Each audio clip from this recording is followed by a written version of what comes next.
Hi, money magicians. How are you? So, welcome to day 3 of the tapping into ancestral money wisdom training. So, this is day 3 of day 7. So, in the first 2 days, in day 1, we looked at how your body responds to your income goal and setting your income goal, right?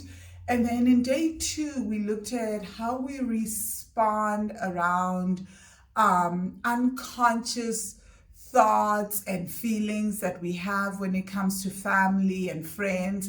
And we also worked with our ancestors to find out what are some of our challenges around money, and also looked at what are some of the blocks that our ancestral lineages has experienced around money and challenges, and also what are some of the skills and strengths that our lineage has when it comes to money? What are some of the key strengths that we may not even know about, that we are just basically sleeping on, right?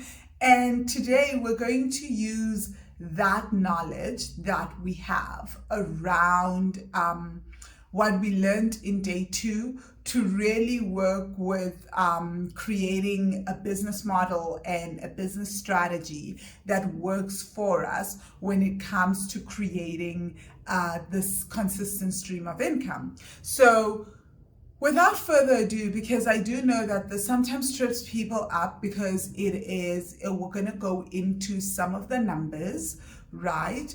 We're going to work with some of the numbers, and what I want us to do is we're going to look at the business model, right? So the first things first, I'm like literally taking out my pen and I'm going to be writing along with you guys, is I want you to write the income goal that you wrote in day 1. So we work with the same income goal.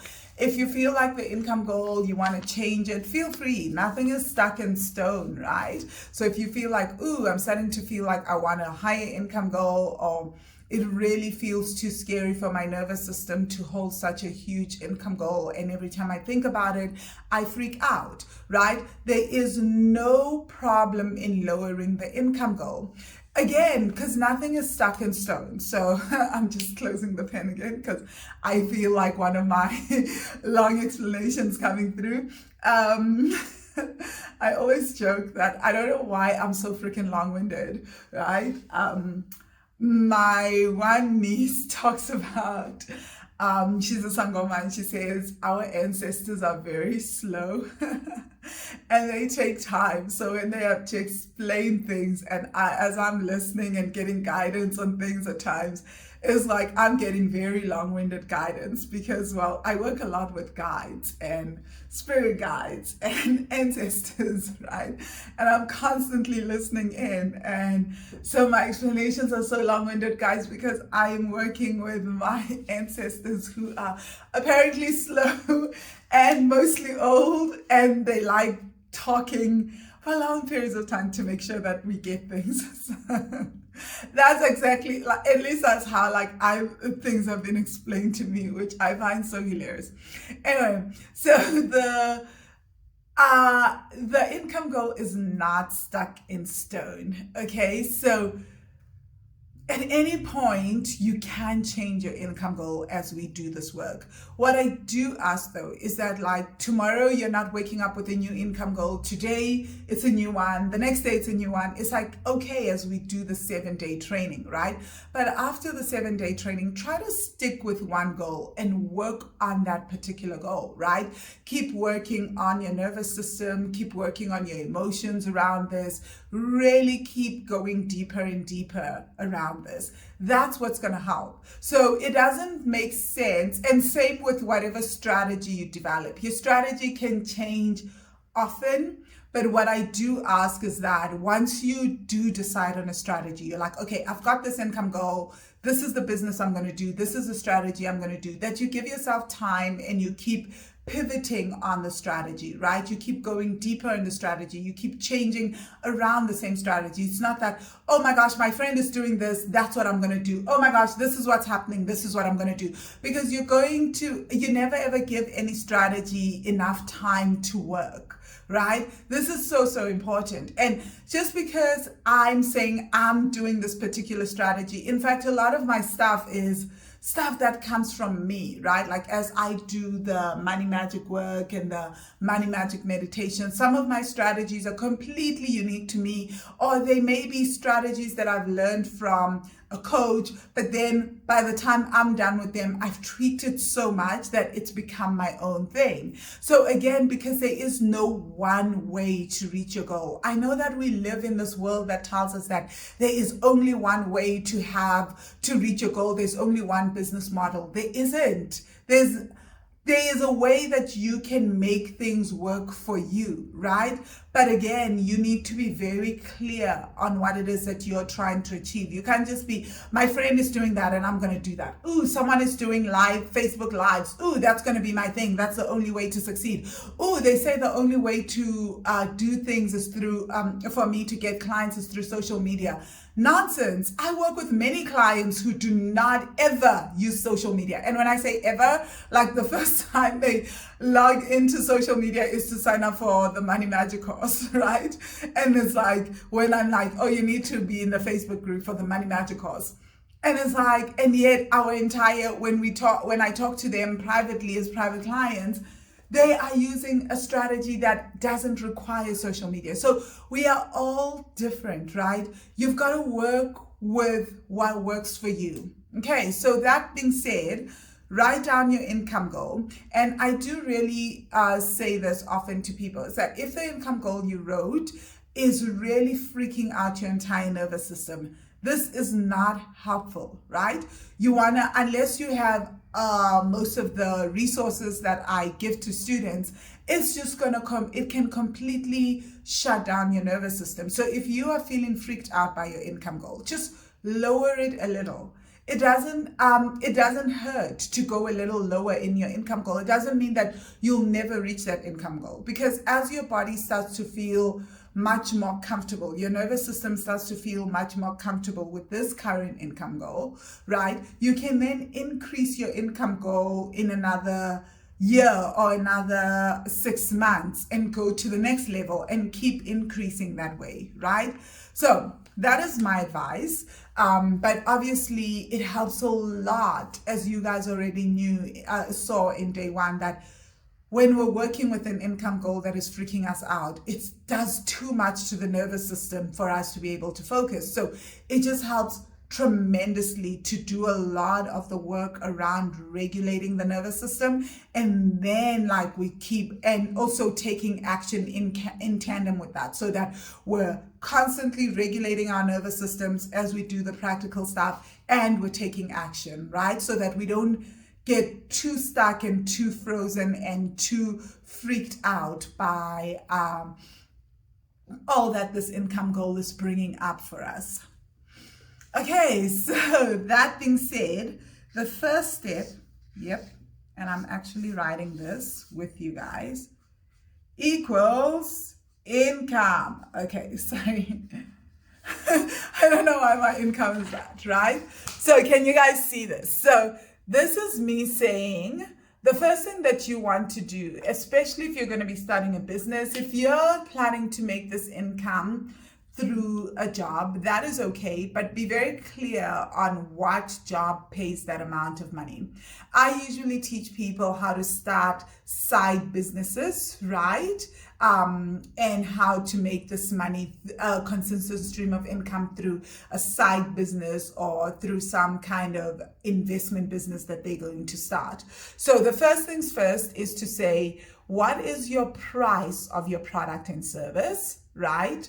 And what is the quantity that you're going to be selling? So how many clients do you need in order to make this income? So if I'm saying my income goal is maybe 40,000 Rand or 2,500 US dollars, right? And I'm just gonna, let's use bakery cakes. For some reason, I like that because I used to have a client that was that would sell cakes, right?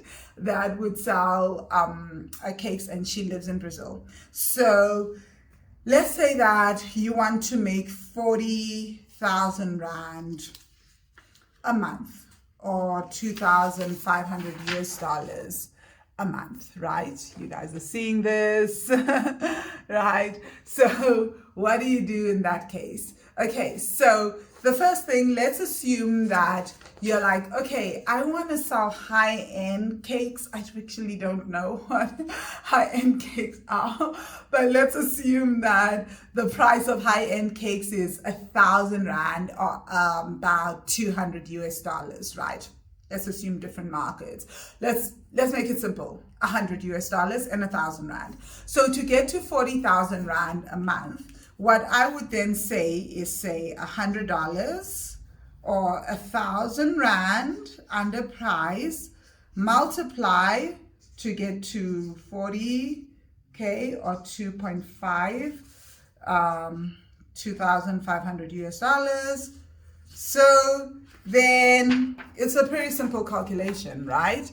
Then I know that to get to this point, and I don't know if it's actually showing the right way, so forgive me on this, right? This is the first time I do this.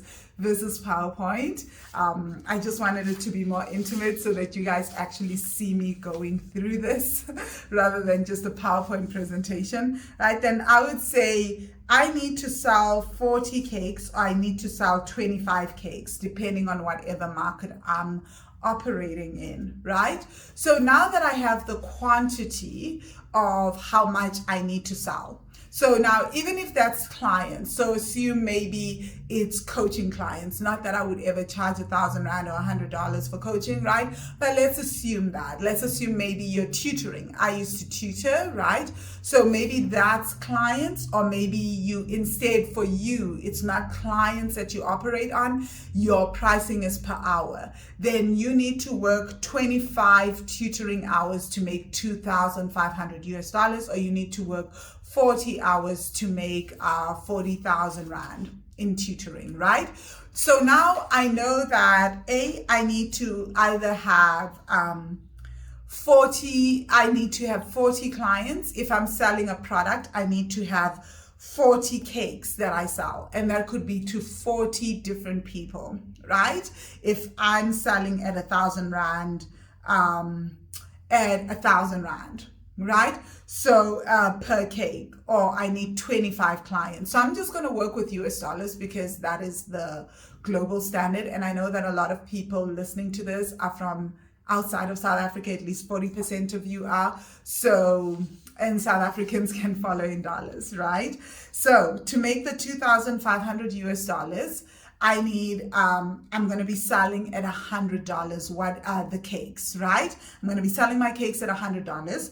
So I need 25 cakes. That means that I need 25 different clients. So then the question becomes, how do I get those 25 different clients? And if I'm working with a service, and maybe sometimes the service is hard to do an hourly rate on, can I create a service that is package driven, right? So if I know that, like, well, usually to tutor a client, it takes me about 4 or 5 hours in a month. So instead of selling per hour, can I take on clients on a monthly basis and say, well, I'm going to charge you $500 to tutor with me for the month. Then I understand that actually my real pricing is $500 because I'm selling a package. So that means that I need 5 clients to get to $2,500, right? So services you can really package in different ways. This is why I love working with service clients, because there's so many different business models, just like there are a million different business models with even the cake business, right? So maybe you could have like a package deal to say, well, for the client, you don't even have to work per month, right? Like some massage therapists are like, well, instead of paying me once per session, you can take 10 sessions and pay upfront for those 10 sessions, and then you need to use these 10 sessions within 2 months. That makes it easier because then they can market the 10 sessions instead of just one massage therapy session, right? So there are so many ways to create your business model. Again, every one of us is different, but I'm just using the most basic today, right? We're just using the example of the cake salon. So now, this is the next part of your business, just keeping it as simple as possible, right? Is to say, what is your strategy, right? Oh, please do not mind my handwriting. My handwriting is not the greatest, right? Like, I really don't know if you guys are seeing what I'm seeing on there, but strategy, right? So the next thing is, how am I going to get these clients? And then I'm just going to circle the Q, right?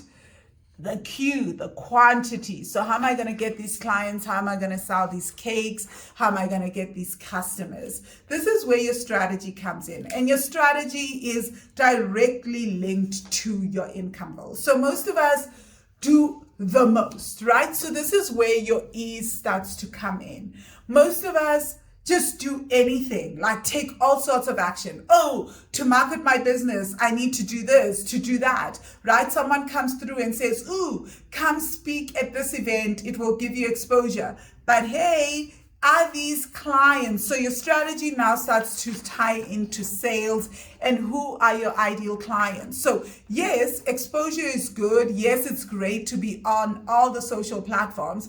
But then the beauty of when we're working with ease and we're doing our strategies to ask ourselves, is the strategy, is the platform that I'm going to be on where my clients are on, right? So now when we come into strategy, we start asking questions like, who are my clients? Who are the people that are likely to pay 1,000 Rand or $100 for a cake? Right? Who are the people that are likely to pay $500 a month for tutoring for their kids or for students, right? Who are these people? Where do they hang out? And also, how do I reach them, right?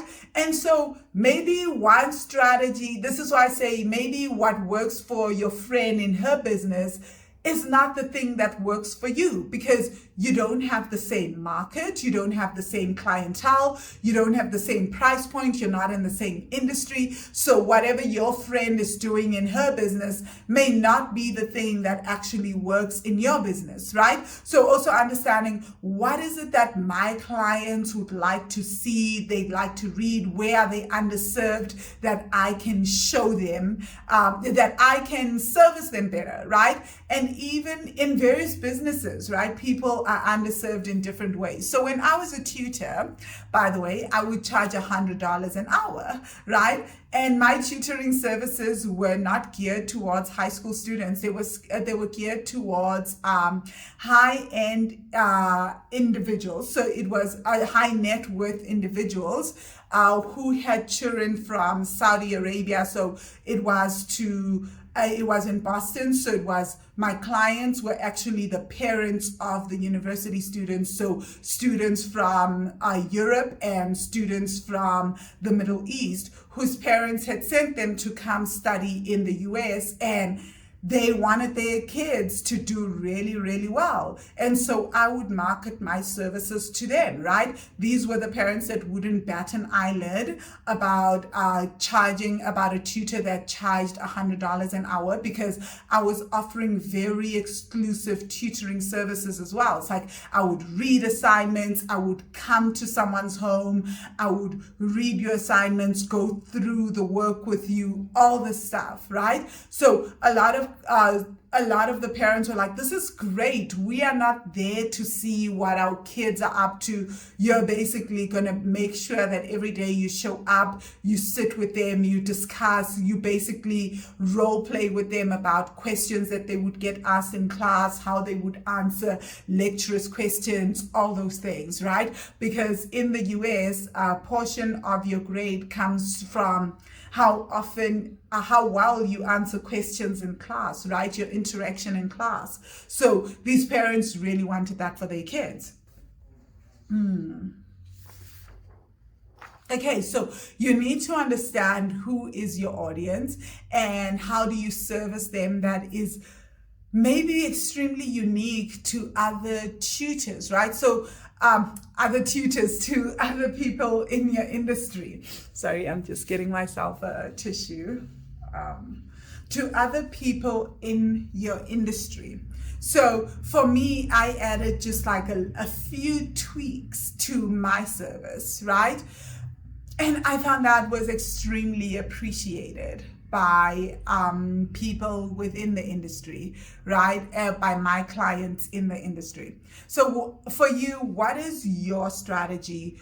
Who are your clients and where do you find them? So for me, actually, funny enough, I teamed up. I didn't do this on social media or anywhere else online. When I was working as a tutor, I teamed up with real estate agents that were actually selling high-end real estate. I mean, what are the freaking chances, right? It's so random. But I was like, well, you deal with students, right? And some of these parents and clients that are coming through to you are coming through to buy apartments for their students. So some of my students would like have apartments that their parents would buy so that they don't live on campus. And then they would come with literal helpers from whatever country they're coming from. So they would come with butlers, they would come with live-in servants. I'm not even making this up, right? These are the kinds of clients that I was working with. So then I would just say to the real estate agents, by the way, just tell them that on top of that, you have connections with a tutor that can help them.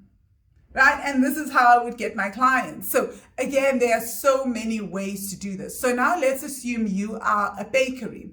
You can definitely find your clients on social media. So you can join social media groups. You can do Facebook adverts. You can just do full on Facebook advertising, create a page, start advertising to your clients in the specific area and town in which you deal, right? You can do lots on Instagram, take pictures on Instagram, drive traffic that way. You can even do Twitter. There are so many ways to do this, right?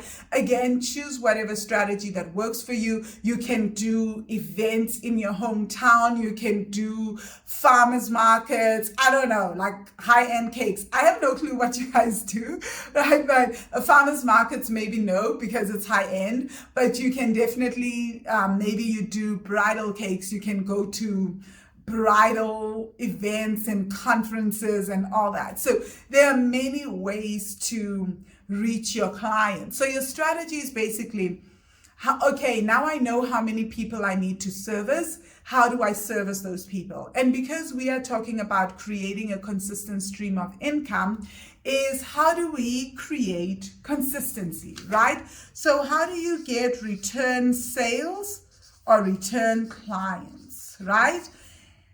And this is very, very interesting to me because this also has to do, one, with your business model, and secondly, with your strategy, right? So there are many ways to do this, right? So to create a consistent stream of income, right? Return sales or return clients. So to create a consistent stream of income in the food business for cakes can be really simple, except that cakes are special event items, right? So, but the thing is that people are constantly having anniversaries, birthdays, people have nieces, nephews, etc., friends that have birthdays. So maybe you don't just offer cakes, you can offer something simple like cupcakes that people can buy for small events. That way you have return sales and you have return clients and people buying smaller items in between the big life events like birthdays, etc.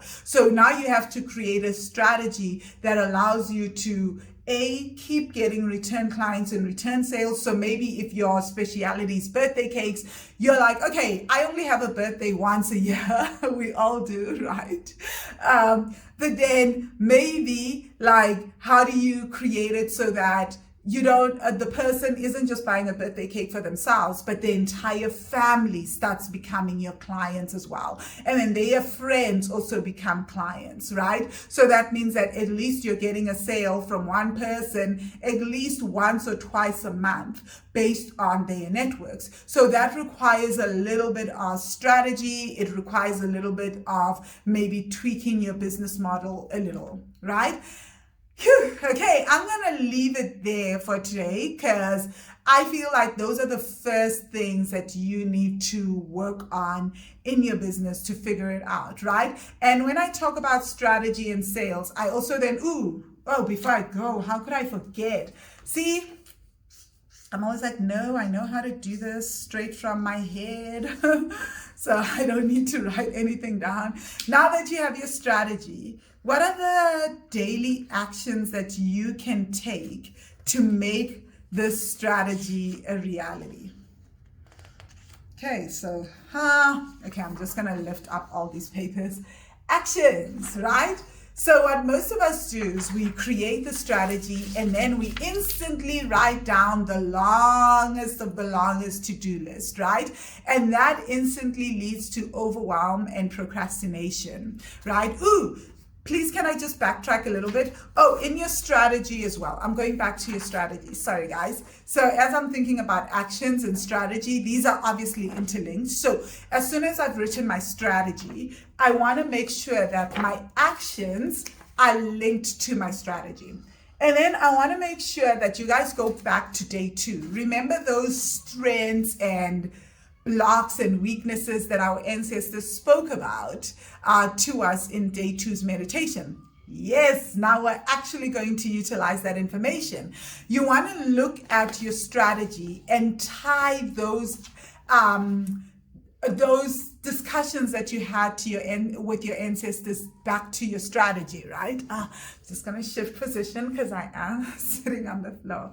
So you want to tie that back to what you discussed with your ancestors, right? So if I know, for example, my ancestors were like, we're really, really great at delegating, and we do well in terms of just like forming relationships with people, right? So this is why a lot of my marketing is often focused on relationing with people, having relationships, developing relationships with people, creating community with people, right? Because that's apparently an ancestral strength that we have. So I'm literally creating a strategy that is tapping into what is an ancestral strength for me, and it's probably also a strength within me, right? Because it's part of my DNA and it's something that I've probably seen growing up, how family members in my family connect with humans, right? Connect with the community. So I've literally been doing that. And when I look at my mom and my dad and how they run their businesses, my dad a lot, right? And even my mom, although my mom ends up getting really annoyed with people, right? But like my dad has very, very strong relationships with his customers, and people will go all the way from Swaziland, they'll drive from Malawi just to come and sleep over in Mpumalanga so that they can have a consultation with my dad. Like, word starts to spread. He's a pharmacist. They can go to any pharmacist in the world, right? But people literally come from Swaziland, Mozambique, and other countries just to come consult with him. Why? A lot of that is relational stuff, right? Is that like, so-and-so in my country said that they found help for this ailment from you, and I've been to so-and-so and I haven't been able to find help, right? So can you help me?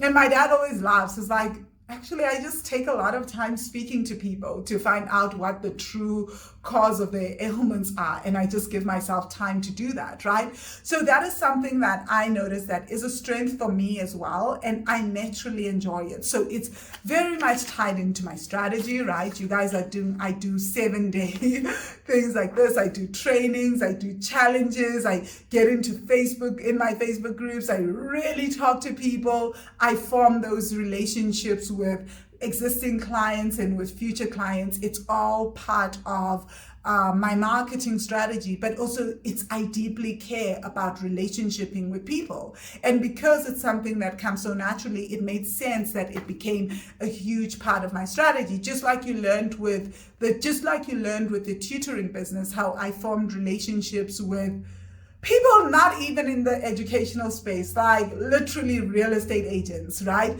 But I had my thinking around that and it made sense to me.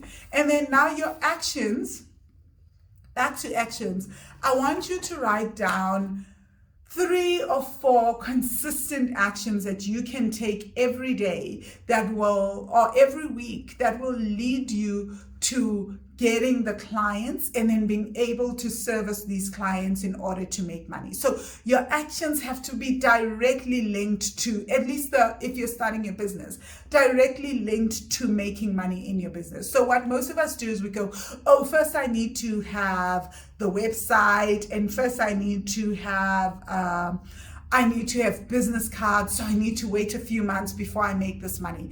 I really want to challenge you to think of actions that you can take now to make money right now, even without those things, because those things are literally going to take a few months. So how do you start making money right now, utilizing your strategy so that people can start booking from you? So let's say what I've seen before, and I've spoken about this when Miza and I had this conversation where she was launching her property business, and she was like, oh, first I need to have a website, I need to develop business cards, etc. So if you guys don't know who Mizo is, she is my real estate she's my real estate podcast co-host in the Property Magicians podcast.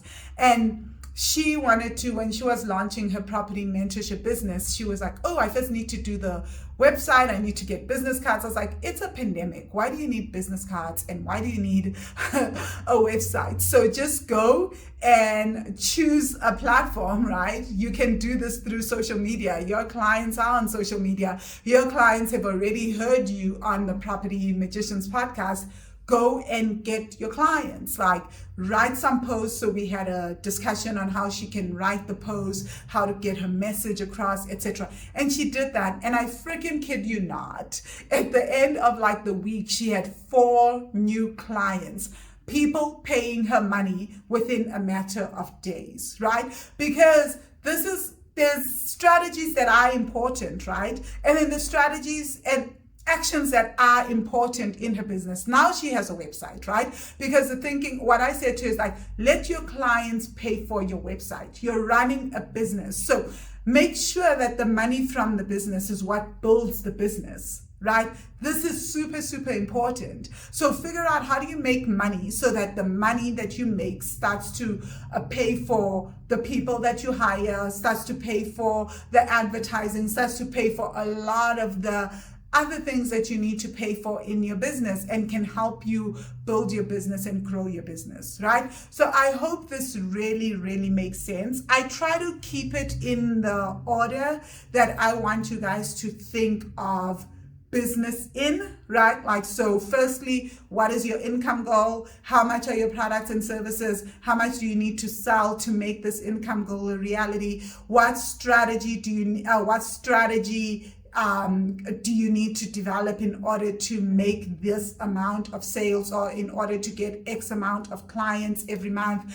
And how does the strategy then link to what I know about my ancestral strengths, my ancestral challenges around money? And how do I create does a strategy allow me to have repeat sales so that I can keep having a consistent stream of income every single month? And then what are the actions that I can take based off of the strategy that will now, these action steps directly lead to, if I take this action within a matter of days or weeks, I will see money flowing into my bank account. And also you need action steps that will, even though I take them today, they may not lead to money in my bank account in the next month or even in the next week. But in another 6 months, if I keep doing this, they will keep generating new clients and new business for me, right? That's it. Okay, I actually said a mouthful today, right? I hope this really, really helps. I want you to switch off, to replay this video if you want to, pause it at different points, and then just write in your journal, right? And just look at, try to develop a strategy, try to think of action plans that you, action steps that you can take based on the strategy, and try to remember what your ancestors told you in day 2 about your strengths, your weaknesses. Look at the strategy. Does it play up to your strengths? Does it, how can you, what are some of the things that will come up for you based on ancestral challenges? How can you make leeway for that? How do you manage that, right? Yeah, okay, so I look forward to hearing your comments, your aha moments, your insights. This is a very, very practical video because, like I said, a third of the work that we do in the Money Magic course is practical stuff. We spend a lot of time on strategy, on business model. We go very deep on that. We look at action steps and action plans that we can take, and that makes all the difference in every business. Okay, guys, have a fantastic day further. Let me know your thoughts. Namaste.